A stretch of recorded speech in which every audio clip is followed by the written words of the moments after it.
Well, everyone, you've just watched highlights of an exciting match here at Hayden Road. It finishes AFC Rushden Diamonds 3, Biggleswade Town 3. The man of the match is Albie Hopkins. And Albie, what a game, what a finish. Yeah, it's very eventful. In the end, it's a very good point for us, obviously being 3-1 down to get 2 very late goals. It's a good point, especially because they're up there on the table with us, so it's important not to lose today, so yeah. Valuable point in the end for sure. The first half started at a frantic pace, and pretty much all the entire 45 minutes, no goals scored. But still a pretty even game the first half. Yeah, I think it was very scrappy first half. Either team didn't really want to take too many risks at all. So yeah, that's why it was so scrappy and not as many goals in the first half. So yeah. My usual question, Albie, what was the mood of the team at halftime, especially with manager Andy Peaks?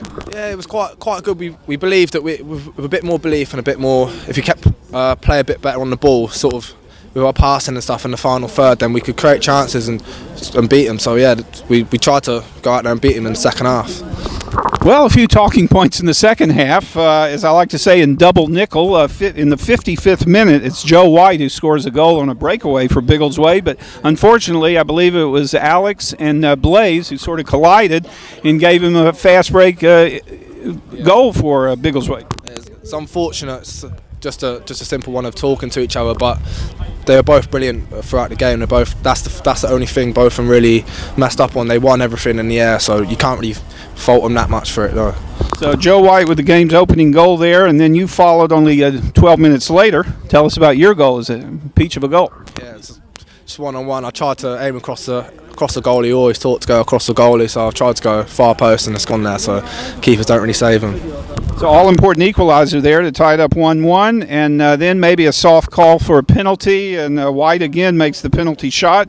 They're back in the lead, and McNamara, though, that was a heck of a goal by him there to give them a 3-1 advantage. Yeah, almost a freak goal. It was sort of bouncing in the middle of the pitch, and he just volleyed it straight over Ben in goal, so you can't really complain about good goals like that, so yeah.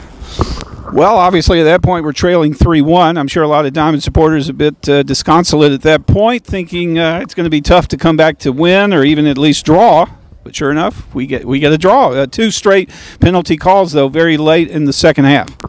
when the ref gives a penalty like that for Biggleswade, you sort of think he might try and even it up. So you always know you're going to get chances in the box to win a penalty, if not dive as such. But so yeah, we always like try to load the box as much as we could, and then chances came, the penalties came, and I've never seen him miss a pen. So he scored so many penalties since I've been here, so I always knew he was going to score. Well, yeah, well done to Ben Farrell. Ice water in the veins there. He's calmly stepped up, shot both of them home. On the first penalty kick there by Ben, a little chippy there by Biggleswade. One or two of their players wouldn't go back far enough. What'd you make of that? I was getting a bit frustrated, to be fair. They were trying to time waste, try and make it as hard as possible for Ben to take the penalty by adding a bit more pressure, a bit more time for him to think about what he's going to do. And sometimes when you have too much time to think, then you can get it wrong. So yeah, that's what they were trying to do. Now, I believe this is the first time I've got to interview you here on AFCRDTV. I always like asking players who is your favorite player, maybe growing up as a kid, and maybe one of the teams you support in the Premier League, possibly.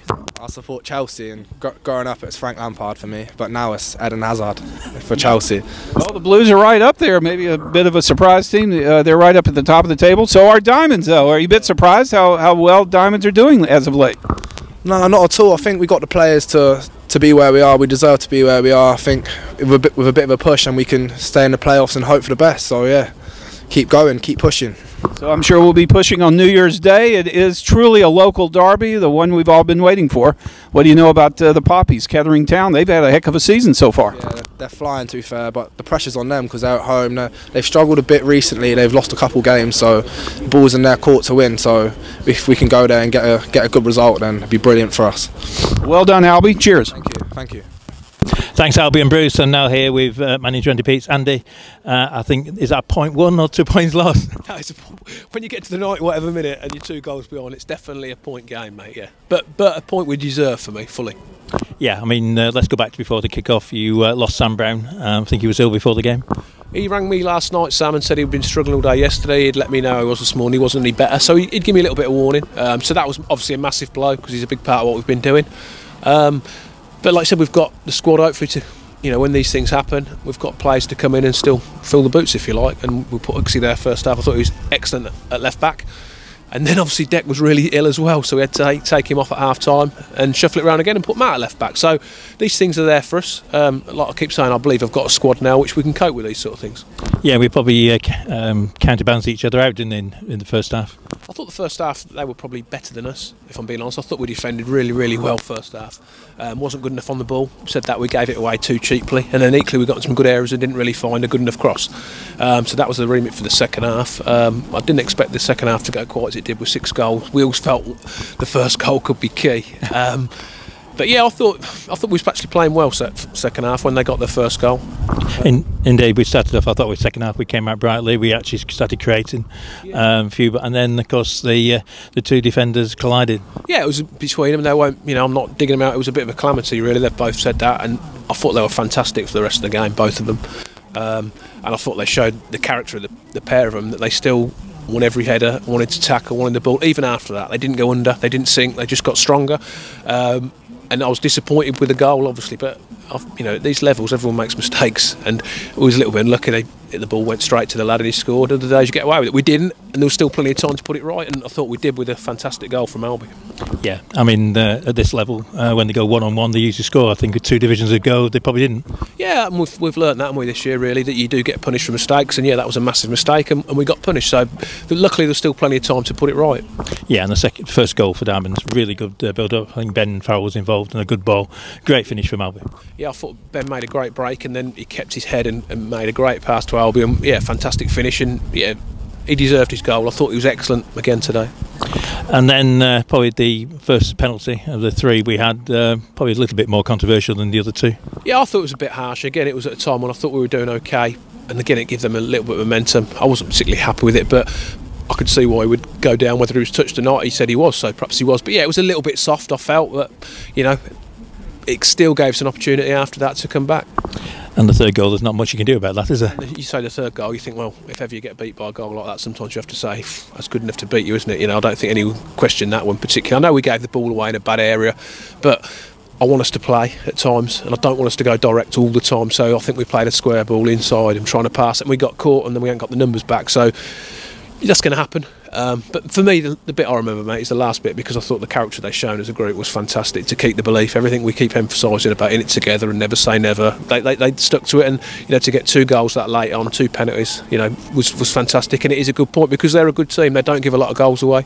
A lot of respect for them, because they're up there for the right reasons. They conduct themselves in the right way, because that was a disappointment for them. But I think both teams had respect for each other. Yeah, and there was no doubt about the 2 penalties, really, were there? No, I thought they both looked penalties. Yeah. I couldn't see. I've not got a massive great angle from where I am, but they both look penalties. I don't think there was a great deal of debate about either.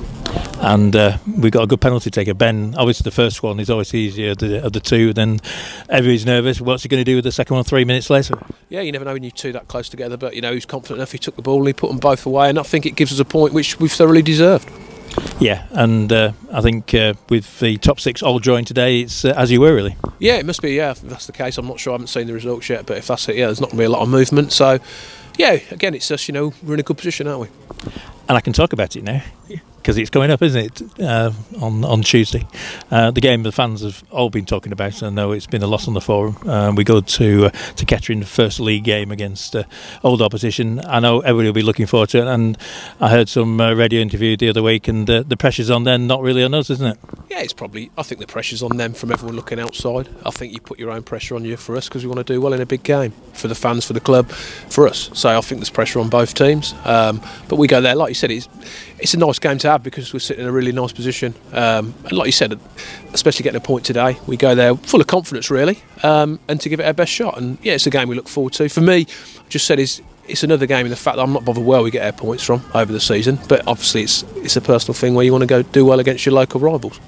And those 2 goals obviously mean we're unbeaten still in 7 games. Yeah, so long may the run continue, obviously starting on Tuesday. And plans for New Year's Eve? Yeah, I'll have a quiet one. I've told the boys I expect them to do the same. You can't be doing silly things on New Year's Eve when you've got a big game, and you don't want to let people down, and not just the fans. They'll be letting themselves down. All the hard work they've done. We need to be ready for New Year's Day, don't we? Yeah, we are indeed, mate. Take care. Cheers. I don't need love.